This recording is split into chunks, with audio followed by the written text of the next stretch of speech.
loo sameeyay kooxda kubadda cagta gobolka Awdal ayaa ugu horeyn waxa halkaasi ka hadlay wasiirka wasaaradda beeraha Soomaaliland mudane Faarax Cilmi Geedoole waxaana uu mahadnaqay dhalinyarada gobolka Awdal ee ka qayb galaysa gobolada Soomaaliland ee si haftamida uga socda caasimadda Hargeysa wasiirku waxa uu mahadnaqay kooxda xulka gobolka Awdal oo si haftamida uga qayb qaadanaya ciyaaraha gobolada Soomaaliland ee ka socda garoonka Hargeysa Stadium waxaana uu sheegay guulaha ay soo hoynayaan إن أي دمان Somaliland oo dhan ay magac weyn u tahay waxaan aad ugu codsanaynaa in karaamada aynu leenahay iyo sharafta aynu leenahay aynu ilaalino waan ogahay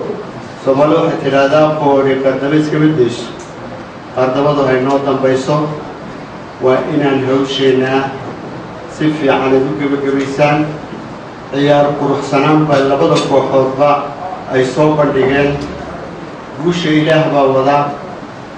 waan ugu ducaynayna inuu leeyahay guusha ina siiyo Somaliland oo dhan dhalinyaradeedu ciyaar fiican bay soo bandhigeen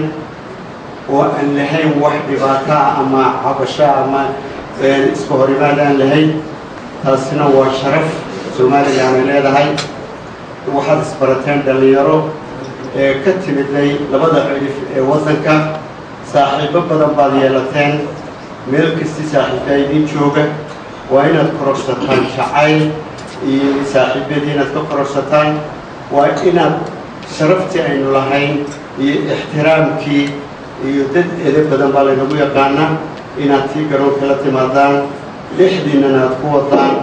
munaasabadan gabagabadii waxaa ka hadlay maayirka gobolka Awdal iyo la taliyaha madaxweynaha ee dhinaca haweenka waxaanay si wada jir ugu mahad celiyeen kooxda gobolka Awdal oo ay u rajeeyeen